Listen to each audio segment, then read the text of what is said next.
11 किमी दूरता अतिक्रम करेगा।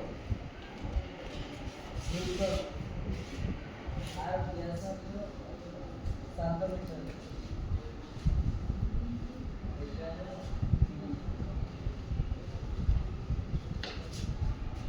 तो उत्तर व्यासार्ध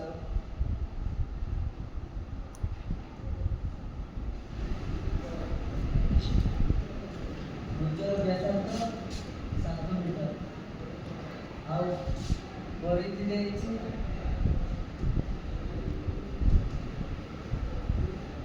2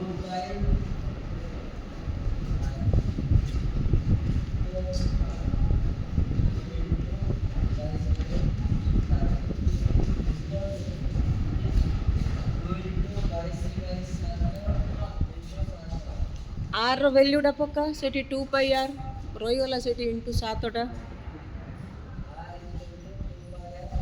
ये जो द्वितीय लाइन रे 2 इंटू 22/7 इंटू 7 हम से अधा रहीगला ना। हाँ बस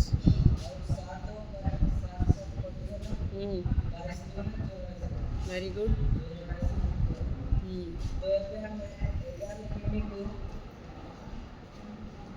मीटर परिणत करने 11 इंटू 1000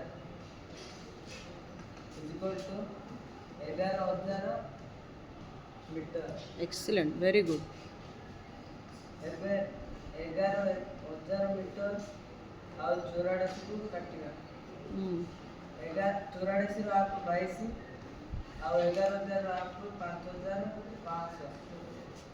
11 गुणा 22 11 500 5,500 और 2 रो आप 250।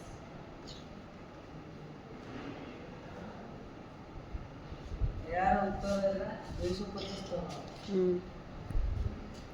सेटा कहीं काटिलु कहलुनि 11,000/44 सेटा आउ गोटे स्टेप रे तळकु करिवो हला जे थरे गड़िले एतिकी दूर जाउची तो 44 कौन सेटा 44 मीटर 44 मीटर गड़िया पाई सेटा केतिकी थर बुलिवा को पड़िवो तो टोटल केते 11,000 मीटर से जाइची तो तार व्यासार्ध केते 44 मीटर।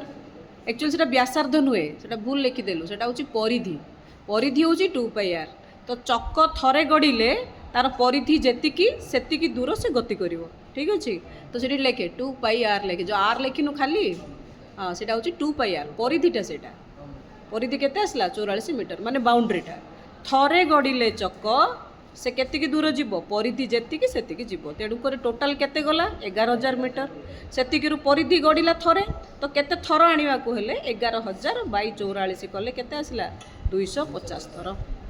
एनीवे वेरी गुड तापे ताली टिके मारो।